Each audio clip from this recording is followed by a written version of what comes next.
చిన్న ప్రార్థన చేద్దాం. పరిశుద్ధుడైన మా ప్రభువానికి స్తోత్రములు. ఈ వారంలో ఈ ఆఖరి రోజు మేము మరలా నీ సన్నిధికి చేరుకునే అవకాశాన్ని కలుగజేశావు. దేవా, ఈ వారమంతట్లో జరిగినటువంటి కూడికలన్నిట్లో మీరు మాకు తోడుగా ఉన్నారు. నీ వాక్యము ఎంతో శ్రేష్టమైంది, బలమైంది. దేవా, దానిని మేము గ్రహించినట్లు మమ్మల్ని మీరు కనికరించి మాకు బోధిస్తూ ఉన్నందులోకి నీకే స్తుతులు చెల్లిస్తూ ఉన్నాం. వాటిని మేము ఇంకనూ ప్రభువా గ్రహించి విధేయత చూపుతూ నిన్ను మహిమపరచడానికి మాకు సహాయం దయచేయండి. అవును ప్రభువా, నీవు మాతో ఉంటే మాకు సంతోషం, మాలో ఉంటే మాకు సమాధానం. ఆ స్థితిని మేము ఎల్లవేళలా అనుభవించినట్లు మాకు సహాయం దయచేయమని ఇప్పుడు నీ వాక్యాన్ని ధ్యానిస్తూ ఉండగా మాతో ఉండమని ప్రార్థన యేసునామములో అడుగుచూ ఉన్నాం తండ్రి, ఆమేన్. ప్రభువైన యేసుక్రీస్తు నామములో మీకు అందరికీ శుభములు. యేసుక్రీస్తును గూర్చినటువంటి కొన్ని సంగతులను మనం గ్రహించడానికి ప్రయత్నం చేస్తూ ఉన్నాం. దేవుడు తండ్రిగాను, కుమారునిగాను, పరిశుద్ధాత్మునిగాను ఆయన ఉనికి కలిగి ఉన్నాడు. ఈ విషయాన్ని గురించి బైబిల్ మనకి చాలా వివరంగానే బోధిస్తూ ఉంది. దేవుని యొక్క లక్షణాలను అవగాహన చేసుకోవటానికి మొదటి సెషన్లో మనం ప్రయత్నం చేశాం. ఆ తరువాత యేసుక్రీస్తుని గూర్చి మనం ధ్యానం చేస్తూ ఆయన భూమి మీదికి వచ్చినటువంటి దేవుడు అని మనం తెలుసుకున్నాం. ఆయన దైవ మానవుడు. ఆయన నిజంగా దేవుడు, అలానే నిజంగా మానవుడు అనే విషయాన్ని గురించి మనం నేర్చుకున్నాం. ఆయన మానవుడు అన్నప్పుడు నిజంగానే ఆయన మన వంటి శరీరాన్ని, స్వభావాన్ని ధరించుకొని పాపము లేనివాడుగా ఈ లోకములో జీవించాడు. అలానే ఆయన దేవునిగా దేవుని యొక్క మహిమ యావత్తుని ఆయన కనుపరిచాడు. ఆయన చేసినటువంటి సూచక క్రియలు, ఆయన ద్వారా బయటపడినటువంటి దేవుని యొక్క స్వభావం, ఆయన చేసినటువంటి అద్భుతాలు, స్వస్థతలు, అలానే మరణం నుండి తిరిగి లేపినటువంటి సంఘటనలు, ఇవన్నీ కూడా మనం చూస్తే కేవలం ఆయన దేవుడు అనేటువంటి విషయం మనకి బాగా గ్రాహ్యమవుతూ ఉంది. ఆయన దేవుడు గనుకనే మరణం ఆయనను బంధించి ఉంచలేకపోయింది. ఆయన తిరిగి లేచాడు, ఆయన పునరుత్థానుడు అనే సత్యాన్ని మనం గ్రహించాం. యేసుక్రీస్తుని గురించి మాట్లాడుకున్నప్పుడు ఆయన యొక్క జననం, ఆయన యొక్క బోధ, ఆయన చేసినటువంటి క్రియలు, ఆయన యొక్క శిలువ మరణం, సమాధి చేయబడటం, ఆయన తిరిగి లేవటం వరకు మాత్రమే మనం మాట్లాడుకుంటే సంపూర్ణంగా మాట్లాడుకోలేదని దాని యొక్క అర్థం. ఎందుకు అంటే ఇంకొక పార్ట్ కూడా ఉంది. యాక్చువల్గా ఇదంతా ఆ రెండవ భాగంలో మనం పాలివారం కావాలనేటువంటి ఉద్దేశంతోనే ఇదంతా కూడా జరిగింది. కాబట్టి యేసుక్రీస్తు యొక్క సువార్తను మనం ప్రకటించినప్పుడు ఆయన శిలువ మరణం దగ్గర, సమాధి చేయబట్టం దగ్గర, పునరుత్థానం దగ్గర, ఆరోహణమైన దగ్గర ఆపేస్తే అది సంపూర్ణం కాదు. యేసుక్రీస్తు మరణాన్ని జయించి తిరిగి లేచిన తర్వాత 40 దినాల పాటు తన శిష్యులకు కనిపించి దేవుని రాజ్య విషయాలను గురించి బోధించాడు. దేవుని రాజ్య విషయాలను గురించి బోధించిన తర్వాత వారందరూ కలిసి ఒక కొండ దగ్గరికి వెళ్ళారు. ఆ కొండ దగ్గర యేసుక్రీస్తు వారందరూ చూస్తూ ఉండగానే వారి కన్నుల ఎదుట ఆయన ఆరోహణమైనటువంటి సంగతిని మనం చూస్తాం. అది అపోస్తల కార్యాలు 1వ అధ్యాయంలో మనం గమనిస్తాం. 9వ వచనం నుండి, ఈ మాటలు చెప్పి వారు చూచుచూ ఉండగా ఆయన ఆరోహణమాయెను. అప్పుడు వారి కనులకు కనబడకుండా ఒక మేఘము ఆయనను కొనిపోయెను.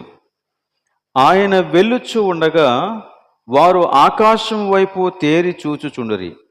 ఇదిగో, తెల్లని వస్త్రములు ధరించుకొనిన 2 మనుష్యులు వారి యొద్ద నిలిచి, 11వ వచనం, గలిలయ మనుష్యులారా, మీరెందుకు నిలిచి ఆకాశం వైపు చూచుచూ ఉన్నారు?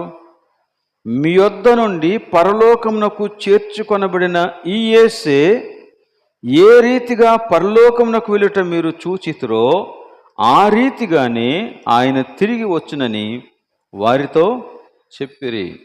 సో ఇది యేసుక్రీస్తులో మనం చూడవలసినటువంటి మరో అంశం. సో ఆయన భూమి మీద మానవునిగా జీవించాడు. ఆయన చేసినటువంటి కార్యాలు, బోధలు ఇవన్నీ కూడా మనం చూసాం. ఆయన యొక్క మరణాన్ని గురించి మనం చాలా ఎక్కువగా ధ్యానం చేస్తూ వచ్చాం, సిలువను గూర్చి. అలాగే ఆయన యొక్క పునరుత్థానాన్ని జ్ఞాపకం చేసుకుంటాం. అదే సమయంలో మనం జ్ఞాపకం చేసుకోవాల్సినటువంటి మరో విషయం ఏంటంటే, ఆయన తిరిగి రానయున్నాడు. ఆయన వచ్చినప్పుడు ఏ రీతిగా ఉంటూ ఉంది అనే సంగతిని ప్రకటన గ్రంథంలో మనం ఇందాక చదువుకున్నాం. అది కూడా ఒకసారి చూద్దాం. ప్రకటన గ్రంథం 19వ అధ్యాయం 11 నుంచి 16 వచనాలలో ఆయన వచ్చినప్పుడు ఏ విధంగా వస్తాడు అనే సంగతిని అక్కడ వ్రాశాడు. 11వ వచనం, 19వ అధ్యాయం 11వ వచనం, మరియు పరలోకము తెరువబడి ఉండుట చూచితిని. అప్పుడు ఇదిగో, తెల్లని గుర్రం ఒకటి కనబడెను. దాని మీద కూర్చుండి ఉన్నవాడు నమ్మకమైన వాడును సత్యవంతుడును అను నామము గలవాడు. ఆయన నీతిని బట్టి విమర్శ చేయుచు యుద్ధము జరిగించుచున్నాడు. ఆయన నేత్రములు అగ్నిజ్వాల వంటివి. ఆయన శిరస్సు మీద అనేక కిరీటములుండెను. వ్రాయబడిన ఒక నామము ఆయనకు కలదు. అది ఆయనకే గాని మరి ఎవనికి తెలియదు. రక్తములో ముంచబడిన వస్త్రము ఆయన ధరించుకొని ఉండెను. మరియు దేవుని వాక్యము అను నామము ఆయనకు పెట్టబడి ఉన్నది. పరలోకమందున్న సేనలు శుభ్రమైన తెల్లని నారబట్టలు ధరించుకొని తెల్లని గుర్రములెక్కి ఆయనను వెంబడించుచుండిరి. జనములను కొట్టుటకై ఆయన నోట నుండి వాడిగల ఖడ్గము బయలువెడలుచున్నది. ఆయన ఇనుప దండముతో వారిని ఏలును. ఆయనే సర్వాధికారియగు దేవుని తీక్షణమైన ఉగ్రత అను మద్యపు తొట్టి త్రొక్కును. రాజులకు రాజును ప్రభువులకు ప్రభువును అను నామము ఆయన వస్త్రము మీదను తొడ మీదను వ్రాయబడి ఉన్నది. ఇందులో యేసుక్రీస్తు యొక్క ఆగమన ప్రకాశం గురించి వ్రాయబడింది. ఆ తర్వాత వచనాలు, అధ్యాయాలు మీరు చదివితే ఆయన వచ్చినప్పుడు ఏమేమి జరుగుతాయో అవన్నీ కూడా అక్కడ మనం చూస్తాం. అయితే ఇందులో యేసుక్రీస్తుని గూర్చి కొన్ని సంగతులు రాయబడ్డాయి. ఇంచుమించు 4 సార్లు ఆయన నామమును గూర్చి ప్రస్తావించబడింది. మొదట ఆయన నామాన్ని గురించి 11వ వచనంలో ప్రస్తావించబడింది. దాని మీద కూర్చుండి ఉన్నవాడు నమ్మకమైన వాడును సత్యవంతుడును అను నామము గలవాడు. నమ్మకమైన వాడును సత్యవంతుడును అను నామము గలవాడు. కాబట్టి ఆయన ఏం చేస్తాడంట? నీతిని బట్టి విమర్శ చేయొచ్చు, యుద్ధము జరిగించుచు ఉన్నాడు. ఇక రెండవదిగా 12వ వచనంలో మరొకటి ఉంది. 12వ వచనంలో 2వ భాగం, వ్రాయబడిన ఒక నామము ఆయనకు కలదు, అది ఆయనకే గాని మరి ఎవనికి తెలియదు. ఈ నామము బహిర్గతం చేయలేదు, బయలుపరచలేదు. మరి అది ఎందుకో నాకైతే తెలియదు. కానీ అక్కడ ఒక నామాన్ని గురించి ప్రస్తావించాడు. ఆ తరువాత 13వ వచనంలో మరి ఒక నామాన్ని గురించి మాట్లాడుతూ ఉన్నాడు. మరియు దేవుని వాక్యము అను నామము ఆయనకు పెట్టబడి ఉన్నది. యేసుక్రీస్తుని గూర్చి మనము ధ్యానం చేస్తూ ఉన్నప్పుడు ఆ వాక్యము శరీరధారి అయి కృపాసత్య సంపూర్ణుడిగా మన మధ్య నివసించెను అనే మాట మనం ధ్యానం చేస్తాం. సో దేవుని వాక్యము అను నామము ఆయనకు పెట్టబడి ఉన్నది. ఆయన యేసుక్రీస్తు. ఆ తర్వాత ఇంకొక నామాన్ని గురించి 16వ వచనంలో చెప్పాడు. 16వ వచనంలో రాజులకు రాజును ప్రభువులకు ప్రభువును అను నామము ఆయన వస్త్రము మీదను తొడ మీదను వ్రాయబడి ఉన్నది. ఆయన రాజులకు రాజుగా ప్రభువులకు ప్రభువుగా ఆయన రాబోతూ ఉన్నాడు అనే విషయం ఇక్కడ ఈ వచన భాగం మనకి చాలా స్పష్టంగా తెలియపరుస్తూ ఉంది. ఆయన మహిమతో వచ్చినప్పుడు ఆయన మొదట వచ్చినట్లు గొర్రెపిల్ల రీతిగా కాదు కానీ కొదమ సింహము వలె వచ్చును అన్నట్టు. అంటే దేవుని యొక్క తీక్షణమైన ఉగ్రత అనేది ఆయన నిర్వహిస్తాడు. ఆ సమయంలో ప్రజలందరికీ తీర్పు తీర్చబడుతూ ఉంది. ఆయన ఇనుప దండముతో ప్రజలను పరిపాలిస్తాడు అనేటువంటి విషయం. అంటే అందులో కరుణ లేదిక, ప్రేమ లేదిక. కానీ గతంలో మనం చూసినటువంటి విషయం కంప్లీట్గా వేరు. ఇప్పుడు మనం చూస్తూ ఉన్నది కంప్లీట్గా వేరు. కాబట్టి విశ్వాసులమైనటువంటి మనము తెలుసుకోవలసినటువంటి సత్యం ఏంటంటే, మనం యేసుక్రీస్తుని నమ్ముకోవటానికి కారణం కేవలం ఈ లోక సంబంధమైన ఈ జీవితానికి పరిమితమైనటువంటి శ్రమలు, కష్టాలు, అనారోగ్యాలు, బాధల నుండి తప్పించుకోవటానికి మాత్రమే కాదు. ఇది మనం తెలుసుకోవాల్సినటువంటి విషయం. మనము ఎందుకు యేసుక్రీస్తుని నమ్ముకోవాలి అంటే, ఆయన తిరిగి రానున్నాడు. ఆయన వచ్చినప్పుడు ప్రతి వారికి తీర్పు తీరుస్తాడు. ఆ సమయంలో తప్పించబడే ఏకైక మార్గం ఏంటి అంటే యేసుక్రీస్తునందు విశ్వాసం ఉంచటమే. యేసుక్రీస్తునందు తప్ప మరో రీతిగా దేవుని యొక్క తీర్పులో నుండి తప్పించుకునే అవకాశం లేదు. నా యందు విశ్వాసం ఉంచువాడు తీర్పులోనికి రాక మరణములో నుండి జీవములోనికి దాటి ఉన్నాడు. అది నీకు నాకు దేవుడు అనుగ్రహించినటువంటి గొప్ప ఆశీర్వాదం. కాబట్టి ఈ వాగ్దానాన్ని చేత పట్టుకొని లోకమంతటిని మనం హెచ్చరిస్తూ ఉంటాం. ఆయన తిరిగి రానై ఉన్నాడు. ఆయన వచ్చినప్పుడు ఆయన మహిమను చూస్తాం. ఆయన మహిమ యొక్క ప్రకాశమును చూస్తాం. ఆయన న్యాయవంతుడై తీర్పు తీర్చడానికి లోకానికి రాబోతూ ఉన్నాడు. అందులోండి తప్పించుకోవటానికి యేసుక్రీస్తు ఒక్కడే మార్గము అనేటువంటి సత్యాన్ని మనం గమనిస్తాం. అందుకని యేసుక్రీస్తుని జస్ట్ ఈ లోకం వరకు మాత్రమే ఆలోచన చేస్తే ఆయన పూర్తిగా అర్థం కాడు. యేసుక్రీస్తు తాను సిలువకు అప్పగించబడక ముందు ఒక ప్రార్థన చేశాడు. దాన్ని హై ప్రీస్ట్లీ ప్రేయర్ అని అంటారు. అంటే ప్రధాన యాజకుని ప్రార్థన. 17వ అధ్యాయం, యోహాను సువార్త 17వ అధ్యాయంలో దాన్ని మనం చూస్తాం. అందులో 5వ వచనంలో ఇలా ఉంది: తండ్రి, లోకము పుట్టక మునుపు నీ యొద్ద నాకు ఏ మహిమ ఉండెనో ఆ మహిమతో నన్ను ఇప్పుడు నీ యొద్ద మహిమపరచుము. సో యేసుక్రీస్తుకి ఈ మహిమ కాలక్రమేణా వచ్చినటువంటిది కాదు, మొదటి నుండి ఉన్నటువంటి మహిమ. దానిని గురించే మాట్లాడుతూ ఉన్నాడు. తండ్రి, లోకము పుట్టక మునుపు అంటే ఎప్పుడది?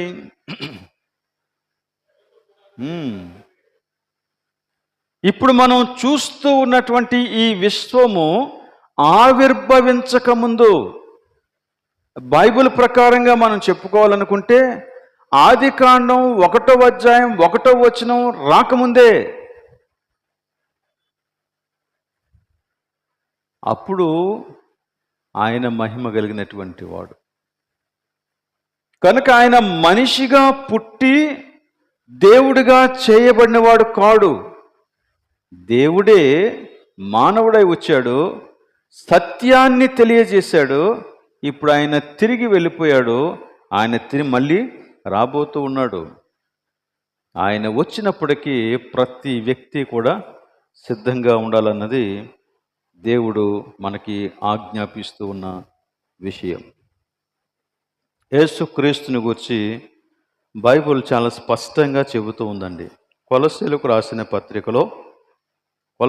రాసినటువంటి పత్రిక 1వ అధ్యాయం 15వ వచనం నుండి 20వ వచనం వరకు యేసుక్రీస్తుని గురించి అద్భుతమైనటువంటి కొన్ని సంగతులు వ్రాయబడ్డాయి. వాటిని నేను చదువుతున్నాను. బైబిల్ ఉన్నవారు దాన్ని తీసి జాగ్రత్తగా చూడాలని నేను కోరుతూ ఉన్నాను. మీ మనస్సులో అటు ఇటు చెదిరిపోకుండా వాక్యం మీద నిలపండి, అది అర్థమవుతుంది. లేకపోతే ఈ మాటలు పట్టుకోవడం చాలా కష్టం. కొలస్సీలకు రాసిన పత్రిక 1వ అధ్యాయం 15వ వచనం. ఆయన అదృశ్య దేవుని స్వరూపి అయి సర్వ సృష్టికి ఆది సంభూతుడై ఉన్నాడు.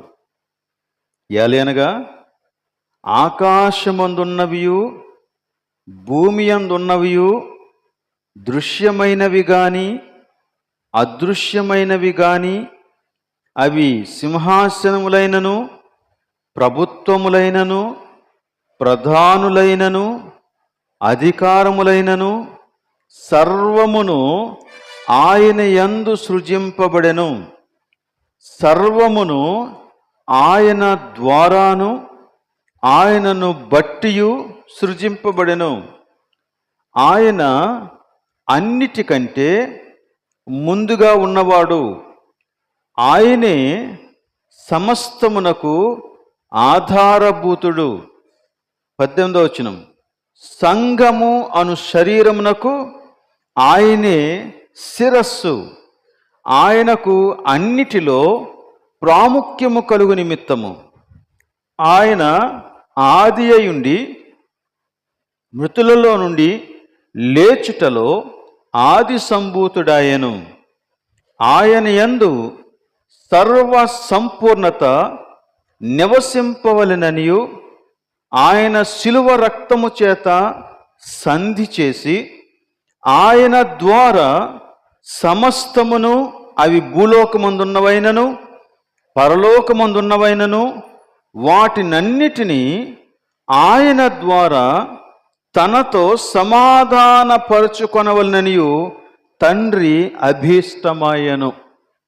ఇది యేసుక్రీస్తుని గురించి దేవుని వాక్యం మనకి క్లియర్గా బోధిస్తున్నటువంటి విషయం.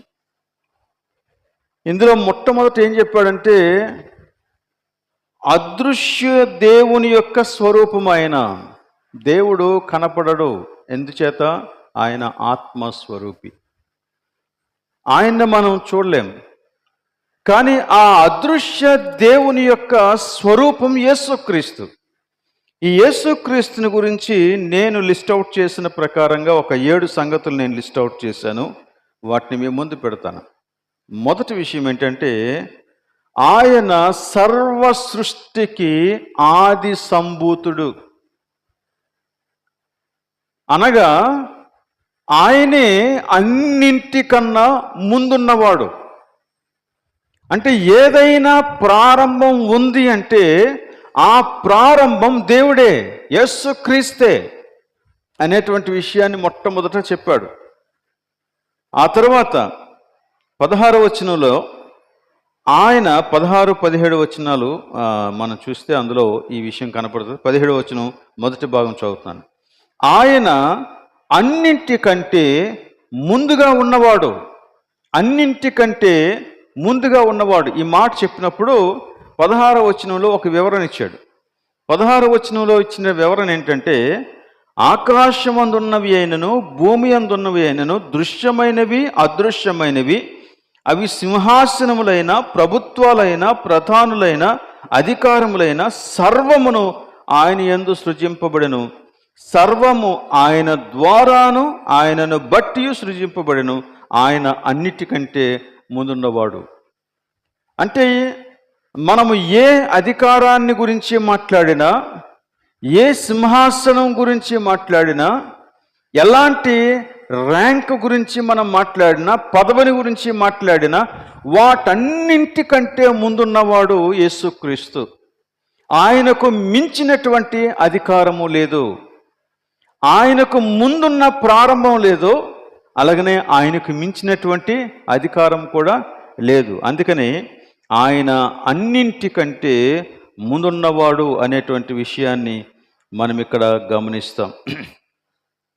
ఆ తర్వాత అక్కడే 17వ వచనంలో ఆయన సమస్తమునకు ఆధారభూతుడు, ఆయన సమస్తమునకు ఆధారభూతుడు. ఈ ఆధారభూతుడు అనేటువంటి మాట, ఆయనే ఈ విశ్వమంతటినీ కూడా ఈ విధంగా కలిపి ఉంచుతూ ఉన్నాడు, లేక దానినంతటినీ ఒక క్రమములో పట్టి ఉంచినటువంటి దేవుడు ఆయన. అంటే ఆయనే మొత్తం అంతటినీ కూడా కంట్రోల్ చేస్తూ ఉన్నాడు. ఆయనే మొత్తం అంతటినీ కూడా కంట్రోల్ చేస్తున్నాడు. దేవుని యొక్క ఆధారం చేత విశ్వమంతా ఒక క్రమమైనటువంటి పద్ధతిలో నడుస్తూ ఉంది. అది ఏంటి అని అడిగితే అది ఏదైనా సరే అన్నాడు. ఎలా చెప్పాడంటే, ఆకాశమందున్న భూమి మీదున్న దృశ్యమైనవైనా అదృశ్యమైనవైనా everything is controlled by God. So యేసుక్రీస్తు యొక్క శక్తియుక్తులు, యేసుక్రీస్తు యొక్క మహిమా ప్రభావములు ఎంత గొప్పవో ఈ వచనాలన్నీ మనకి తెలియజేస్తూ ఉన్నాయి. ఈ రోజున ఈ విశ్వం అంతటినీ కూడా, అంతరిక్షాన్ని ముఖ్యంగా పరిశీలించినటువంటి శాస్త్రజ్ఞులు ఏం చెప్తున్నారంటే, ఈ భూమి యొక్క పరిమాణాన్ని మించినటువంటి పరిమాణము కలిగిన నక్షత్రాలు ఉన్నాయి.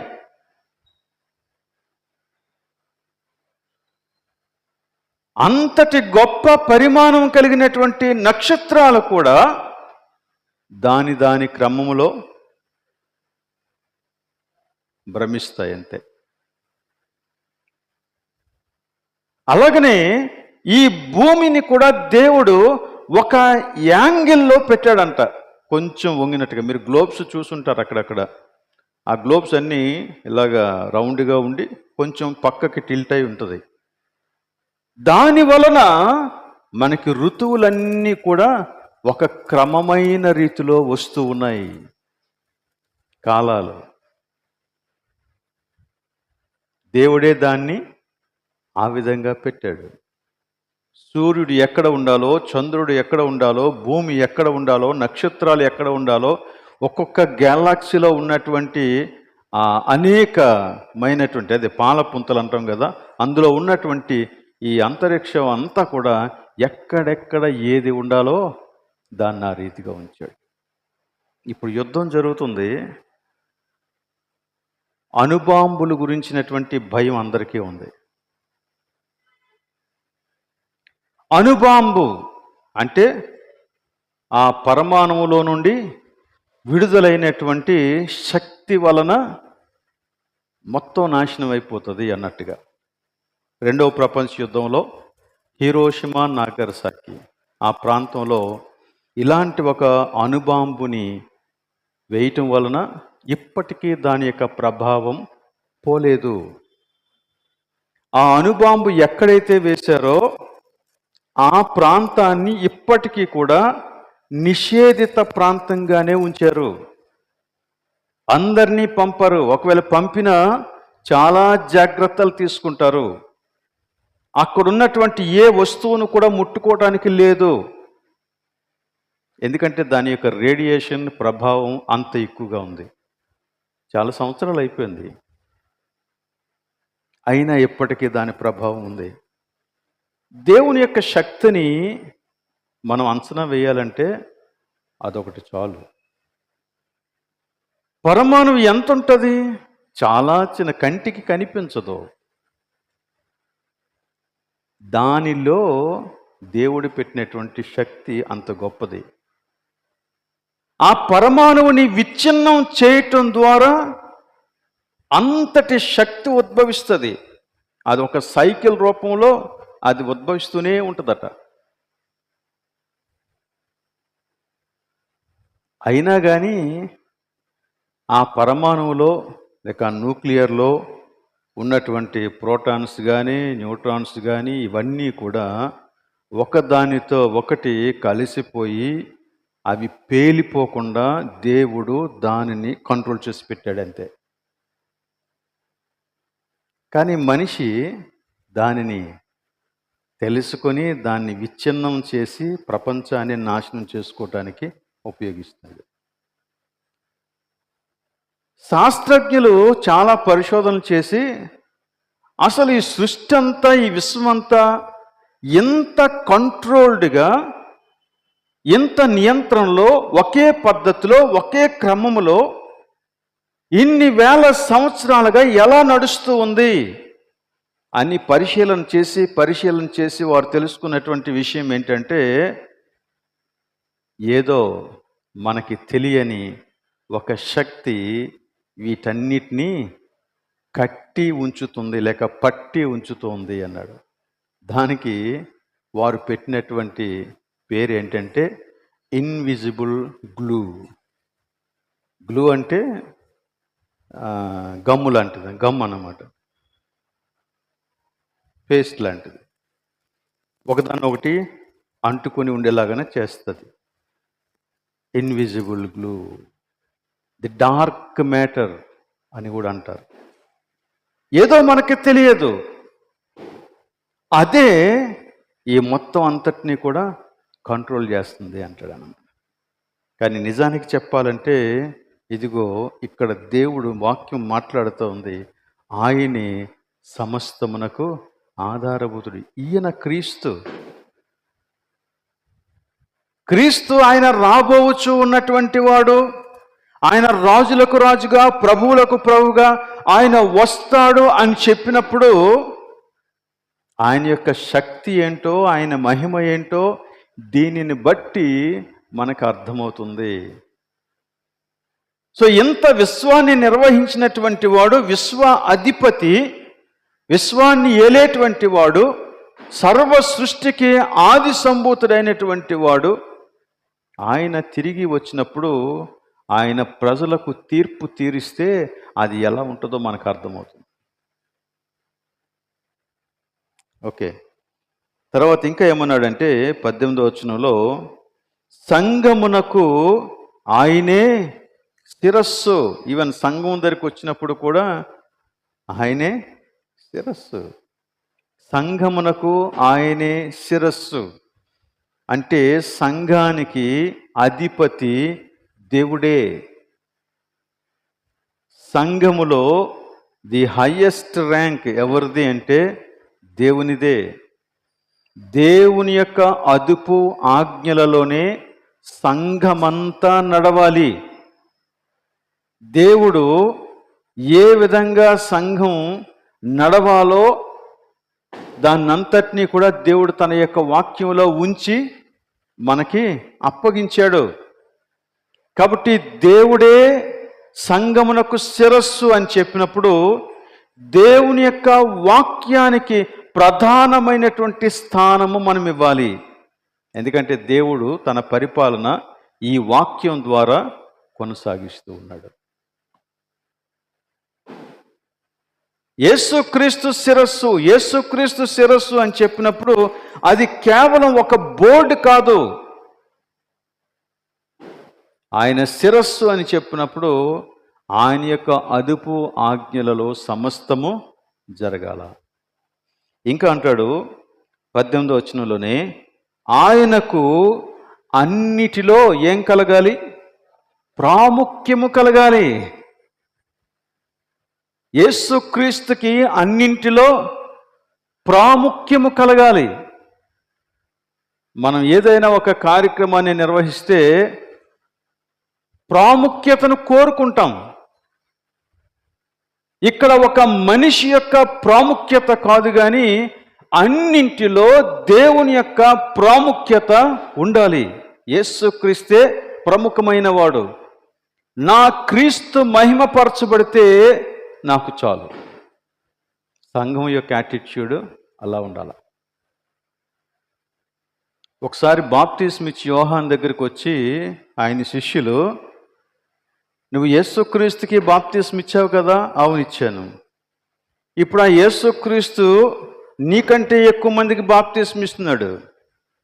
చాలామంది ఆయన వెంబడి వెళ్ళిపోయారు. అంటే అప్పుడు బాప్తిస్మ ఇచ్చి యోహాను ఏమన్నాడంటే, ఆయన హెచ్చవలసి ఉన్నది, నేను తగ్గవలసి ఉన్నది. నా ప్రాముఖ్యత యేసుక్రీస్తు, ప్రాముఖ్యత ఆయన. నువ్వు చేసినప్పుడు కార్యం నెరవేరిందా, నేను చేసినప్పుడు కార్యం నెరవేరిందా అనేది కాదు. అసలు దేవుని కార్యము నెరవేరిందా లేదా, ఈ కార్యము నెరవేర్చబడుట ద్వారా దేవునికి మహిమ కలిగిందా లేదా, అందులోనే దేవుని యొక్క ప్రాముఖ్యత, యేసుక్రీస్తుకి మనం ఇచ్చేటువంటి ప్రాముఖ్యత కనపడుతుంది. తర్వాత 18వ వచనంలోనే మరొక మాట చెప్పాడు, ఆయన మృతులలో నుండి లేచుటలో ఆది సంభూతుడు. మృతులలో నుండి లేచుటలో ఆది సంభూతుడు, ఆయనే మొదటివాడు.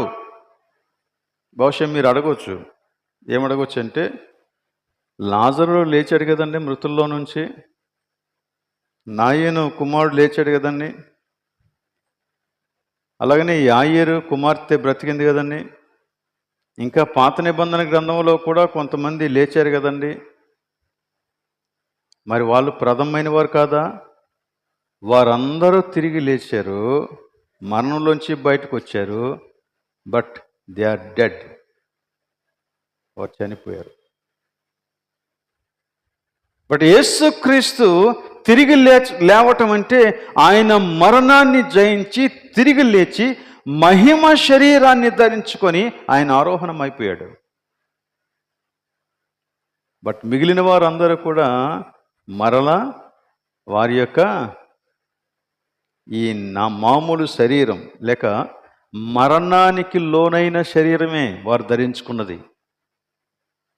కాబట్టి వారు కొంతకాలం జీవించారు, తర్వాత మరలా చనిపోయారు. ఆ జీవము కూడా యేసుక్రీస్తు మాట వలన, దేవుని మాట వలన, దేవుని కార్యం వలన ఇవ్వబడినటువంటి జీవమే.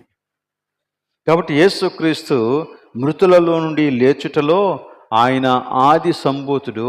ఆయన యందు విశ్వాసం ఉంచిన వారందరూ అదే ప్రకారముగా లేస్తారు, పునరుత్థానులు అవుతారు.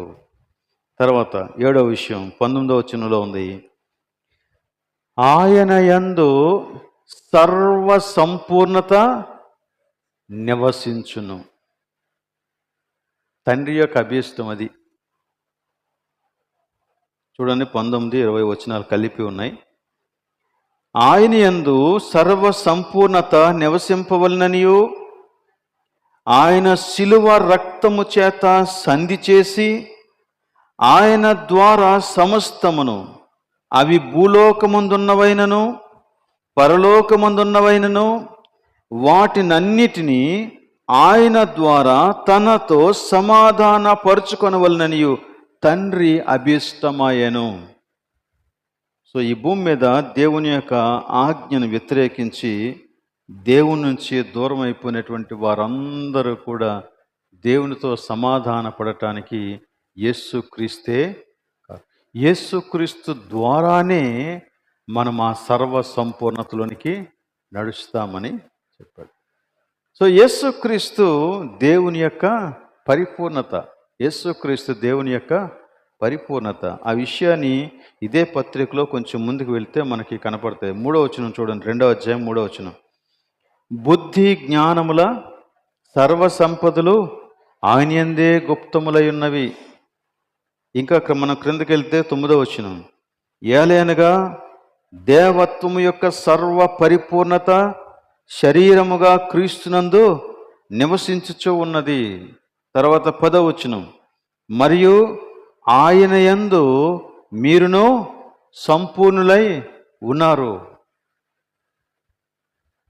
సో దేవుడే, యేసుక్రీస్తే సర్వ పరిపూర్ణత. సర్వ పరిపూర్ణత ఆయన యందే నివసిస్తూ ఉంది. సో దీనిని దేవుని యొక్క మహిమ అని దేవుని యొక్క వాక్యంలో మనం చూస్తూ ఉన్నాం. సో యేసుక్రీస్తు ఆయన తిరిగి రానై ఉన్నాడు. ఆయన తిరిగి వచ్చినప్పుడు ఆయన తనకున్నటువంటి మహిమతో తిరిగి వస్తాడు. అదే అధికారంతో సర్వలోకాన్ని పరిపాలిస్తాడు. అయితే దేవుని యొక్క వాక్యములో ఆయన మహిమను గూర్చినటువంటి సంగతులు చాలా వ్రాయబడ్డాయి. ఇందాక మనం చూసినటువంటి యోహాను సువార్త 17వ అధ్యాయంలో ఆయన ప్రార్థన చేస్తూ శిష్యులను గురించి ఒక ప్రార్థన చేశాడు. 17వ అధ్యాయం 22వ వచనం. మనము ఏకమై ఉన్నలాగున వారును ఏకమై ఉండవలెనని నీవు నాకు అనుగ్రహించిన మహిమను నేను వారికి ఇచ్చితిని. ఓకే, ఇదేంటి అంటే ఇప్పుడు దేవుడు యేసుక్రీస్తుని గురించి మనం ఇప్పుడు ఏదైతే తెలుసుకున్నామో అదంతా మనుషులకు ఇచ్చాడా అంటే దాని యొక్క అర్థం అది కాదు. 23వ వచనం చదివితే మనకు అర్థమవుతుంది. అదే చోట 23వ వచనం. వారి యందు నేనును నా యందు నీవును ఉండుట వలన వారు సంపూర్ణులుగా చేయబడి ఏకముగా ఉన్నందున నీవు నన్ను పంపితివనియు నీవు నన్ను ప్రేమించినట్టే వారిని కూడా ప్రేమించితిననియు లోకము తెలుసుకున్నట్లు నాకు అనుగ్రహించిన మహిమను వారికి ఇచ్చితిని. ఇక్కడ దేని గురించి మాట్లాడుతున్నాడంటే మహిమ అని చెప్పినప్పుడు ఐక్యతను గురించి మాట్లాడుతూ ఉన్నాడు. ఏ ఐక్యతను గురించి మాట్లాడాడు? తండ్రితో యేసుక్రీస్తుకి ఉన్నటువంటి ఐక్యత లాంటి ఐక్యత విశ్వాసుల మధ్య ఉండాలి. ఇది ఎలా సాధ్యము అంటే ప్రేమ ద్వారా సాధ్యము అని చెప్పాడు. అది ఇక్కడ అదే కదా, చూడండి 23వ వచనం మళ్ళా. వారి యందు నేనును నా యందు నీవును ఉండుట వలన వారు సంపూర్ణులుగా చేయబడి ఏకముగా ఉన్నందున, ఏకముగా అనే మాట, ఏకముగా ఉన్నందున నీవు నన్ను పంపితివనియు నీవు నన్ను ప్రేమించినట్టే వారిని కూడా ప్రేమించితివనియు లోకము తెలుసుకున్నట్లు నాకు అనుగ్రహించిన మహిమను వారికి ఇచ్చితిని. సో దీనిని బట్టి మనం గ్రహించవలసినటువంటి ఒక సంగతి ఏంటంటే, ఇక్కడ దేవుడు నా మహిమను వారికి ఇచ్చితిని అని చెప్పినప్పుడు దేని గురించి మాట్లాడుతున్నాడంటే దేవుడే స్వయంగా తన యొక్క విశ్వాసుల యందు, తనను నమ్మినటువంటి వారి యందు ఉంటానని చెబుతున్నాడు. తద్వారా వారి మధ్య ప్రేమతో కూడినటువంటి ఏకత్వము కలుగుతుంది. దానిని బట్టి లోకము దేవుని యొక్క మహిమను అర్థం చేసుకుంటుంది. ఎలా వచ్చింది వీరి మధ్య ఈ ఐక్యత? ఎలా వచ్చింది వీరి మధ్య ఈ ఏకత్వము? వారందరూ ఒక్కటిగా నిలవటానికి గల కారణం ఏంటి? తద్వారా దేవుని యొక్క మహిమ లోకానికి అర్థమవుతుందంట. సంఘం యొక్క ఐక్యత ఎంత ప్రాముఖ్యమో దేనిని బట్టి మనం తెలుసుకోవాలి. ఆ దేవుని యొక్క మహిమ దేవునికే ఉంది. ఆయన మహిమ కలిగిన వాడే. ఆయన్ని ప్రత్యేకంగా మనం ఏదో మహిమపరిచి అందలం ఎక్కించి ఏదో చేసామని అనుకోవడానికి లేదు. నువ్వు దేవుణ్ణి స్తుతించినా స్తుతించకపోయినా ఆయన స్తోత్రార్హుడే. నువ్వు ఆరాధించినా ఆరాధించకపోయినా ఆయనే ఉన్నతమైన వాడు, మరొకడు లేడు. దేవుణ్ణి ఆరాధించటం దేవునికి ఘనత అనే కంటే అది నీకు ఘనత, నాకు ఘనత. దేవుణ్ణి ఆరాధించటం, దేవుణ్ణి స్తోత్రించటం, దేవుణ్ణి సేవించటం, దేవుని మాట ప్రకారంగా జీవించటం, దేవుని యొక్క ప్రేమను బట్టి ఐక్యత కలిగి ఉండటం మనకు ఘనత. అందుకనే ఆ మాట చెప్పాడు, నేను నా మహిమను వారికి ఇచ్చి తిని.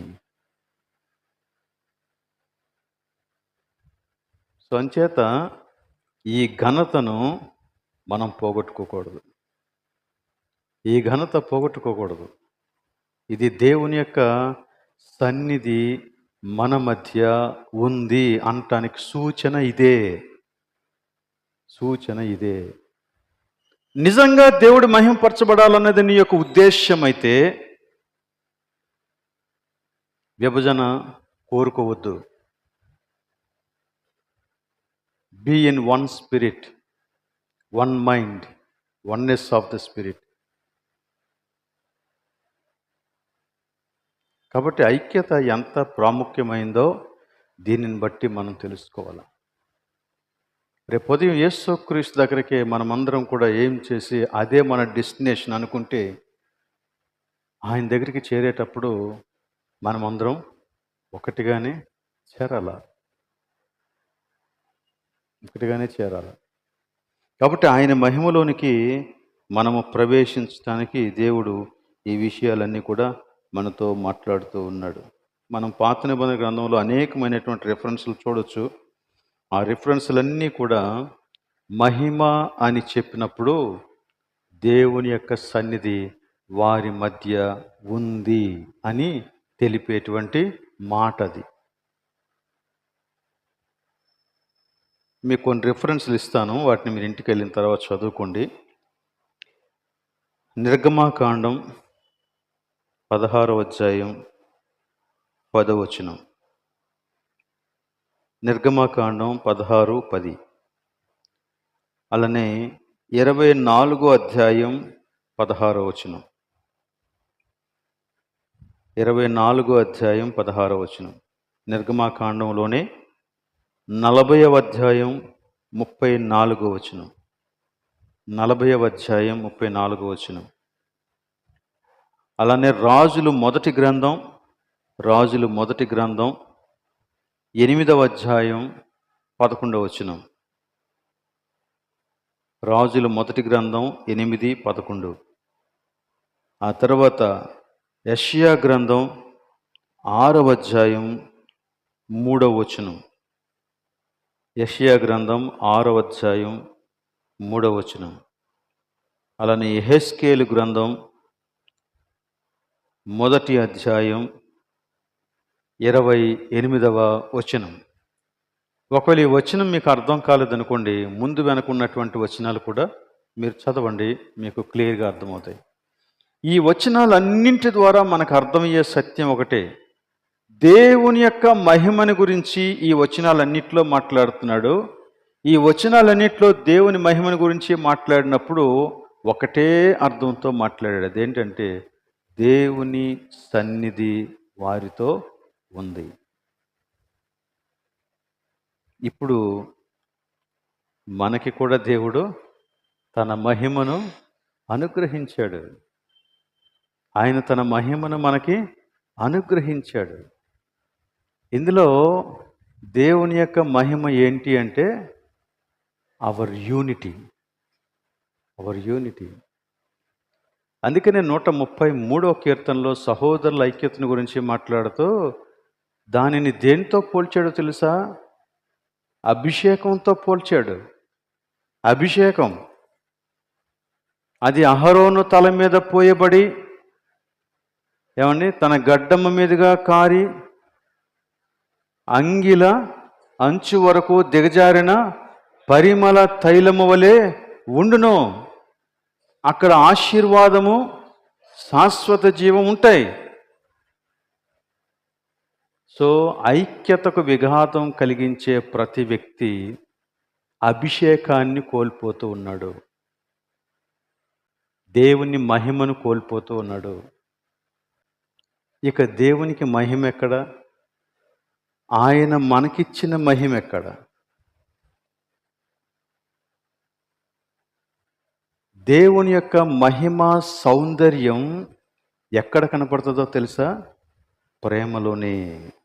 ప్రేమలోనే దేవుని యొక్క మహిమ యొక్క సౌందర్యం ప్రేమలోనే కనపడుతుంది. తద్వారానే లోకం తెలుసుకుంటుంది దేవుణ్ణి. కాబట్టి యేసు క్రీస్తుని గూర్చి వేదాంతాన్ని నేర్చుకుంటే ఉపయోగం లేదు. ఆ వేదాంతం నీ జీవిత ధ్యేయంగా, నీ జీవిత విధానంగా మారిపోతే దాని వలన ఆశీర్వాదం ఉంది. అట్టి కృప దేవుడు మనకి దయచేయునిగాక. మరి పరీక్షలు వ్రాస్తూ ఉన్నటువంటి బిడ్డల కోసం మీరు ప్రార్థన చేయాలని కోరుతున్నాం. విశేషంగా 10th క్లాస్ వాళ్ళు ఇదే మొట్టమొదటిసారి పబ్లిక్ ఎగ్జామ్స్కి సిద్ధపడతారు కాబట్టి కొంచెం ఎక్కువ టెన్షన్ ఉంటుంది వాళ్ళకి. సో వారి కోసం ప్రత్యేకంగా ప్రార్థన చేయండి. ప్రార్థన చేద్దాం. ప్రేమ కలిగిన మా ప్రభువా, నీకు వందనాలు. ఈ సాయంకాలం మేము నీ సన్నిధిని, నీ వాక్యాన్ని ధ్యానించే కృప మాకు దయచేసినందులకు నీకు స్తుతులు చెల్లిస్తూ ఉన్నాం. ఆ వాక్యము మా జీవితాలలో అద్దము వలె ప్రతిఫలించినట్లు సహాయం దయచేయండి. ప్రతిఫలించినట్లు సహాయం దయచేయండి. మహిమ నుండి అధిక మహిమలోనికి మేము ఎదుగునట్లుగా మీరు మాకు అనుగ్రహించిన మహిమను బట్టి నీకు స్తోత్రం చెల్లిస్తూ ఉన్నాము. నీవు త్వరలో రానయున్న దేవుడవు. నీవు వచ్చినప్పుడు న్యాయాధిపతిగా రానయున్నటువంటి వాడవు. దేవా, మేము నీ రాకడ కొరకు ఎదురు చూసేవారు గనుక మేము నీ దృష్టిలో నిష్కలంకులుగా, పవిత్రమైన వారిగా కనపడినట్లు జాగ్రత్త పడుడి అని నీ వాక్యంలో చెప్పిన రీతిగా మేము జాగ్రత్త పడినట్లు మాకు సహాయం దయచేయండి. మాలో ప్రతి వారిని నీ ఆత్మ చేత సంధించండి. అలానే ఎగ్జామ్స్ కొరకు సిద్ధపడుతున్న వారిని, ఎగ్జామ్స్ రాస్తూ ఉన్నటువంటి వారిని నీ చేతులకు అప్పగిస్తూ ఉన్నాం. నీ ప్రత్యేకమైన కృపలో వారికి దయచేయండి. ధైర్యం ఇవ్వండి, జ్ఞాపక శక్తిని ఇవ్వండి. ఈ ఎగ్జామ్స్ రాస్తూ ఉన్నటువంటి దినాలన్నిట మంచి ఆరోగ్యం దయచేయండి, కాపుదల దయచేయండి. దేవ, వారిని బలపరచండి. అదే రీతిగా వారి యొక్క తల్లిదండ్రులకు కూడా మీరు నీ కృపనివ్వండి. రేపటి దినపు ఆరాధన కొరకు నీ సన్నిధిలో ప్రార్థన చేస్తూ ఉన్నాం. సండే స్కూల్ కొరకు ప్రార్థన చేస్తూ ఉన్నాం. యవనస్తుల కూడిక కొరకు ప్రార్థన చేస్తూ ఉన్నాం. అలానే బ్రాంచ్ చర్చి ఆరాధన కొరకు ప్రార్థన చేస్తూ ఉన్నాం. ప్రతి చోట నీ కార్యమును జరిగించమని ప్రార్థిస్తూ ఉన్నాం. తగిన రీతిగా మమ్మను సిద్ధపరచండి.